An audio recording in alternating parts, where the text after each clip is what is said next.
Thank you, Jen. Hi, I'm Chad Dannecker with Dannecker & Associates, and of course, welcome to San Diego Real Estate. And I'm super excited today because I've got a guest here in studio with us that is a local economist with the Expera Group. And I bring him in today because I get frequent questions from buyers and sellers alike asking about the market. The market seems so hot, and can this just continue? So I've got with me today Alan Nevin, market research analyst with Expera Group. Welcome, Alan. And thank you. Good morning. So, Alan, I've got all these questions set up for you, and I'm really excited because we hear these day in and day out with us being out in the field. So, what are you seeing in the market right now in terms of? I keep getting asked, is it frothy? Can this continue? What is your best guess for the next 1 to 3 years with regards to downtown real estate in San Diego? I'm seeing a steady movement for the next 3 years because I don't think we ever really recovered from the last recession, and now we're just starting to get into it.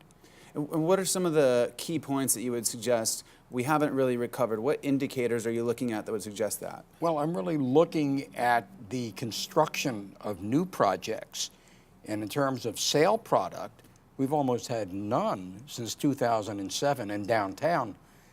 The only two have been BOSAs, which are $1 million plus units. Yeah, absolutely. So Alan's referring to both Pacific Gate and Savina. Yes. And Pacific Gate still has not had any closings. They should be starting their closings here in December and then into 2018, early 2018. So. And those are all 1,000 a square foot. Yeah, more. they're ultra high-end, luxury, high-rise Yes. towers, 5-star, like the Ritz-Carlton, Mandarin Oriental. I mean, that caliber of quality. Very much so.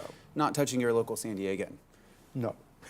So then, if that's the case, I mean, what do you think about new construction? What is it costing right now to build a new high-rise project that's not ultra-luxury? The answer is you can't build anything that's going to sell for less than $650 or $700 a square foot.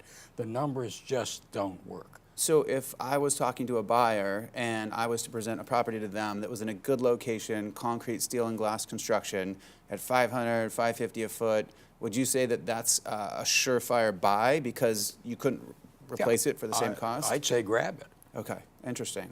These are questions that we have all the time. So, and so tell me this, like as an example, if you were to build something for $600.50 a foot, $650 a foot, but you're out in an inferior location to something, for example, I'll say East Village, like you're right at the ballpark for $600 a foot, or you can go buy out in 13th Street for $650 a foot. Seems to me like a no-brainer on where most people would want to be. I would think so, absolutely. So, when I look at downtown, I have to believe that Marina District is still on top, followed by Little Italy, and then moves east.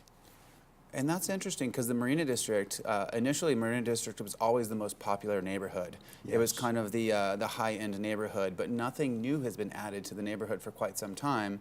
So it's gone a little lackluster in terms of people being excited about what's new and what's there. But what do you see for Horton Plaza? Do you see anything, any predictions on that space? Well, that's going to be exciting because Westfield is going to do a complete redo of that property. Oh, they will? Big time. Amazing. And have you seen any plans or renderings? No one has. No one has. Okay. Well, I didn't know about it. That's why this is exciting for me. Westfield is a mid-'80s product that is obsolete. It was a center that was built inward.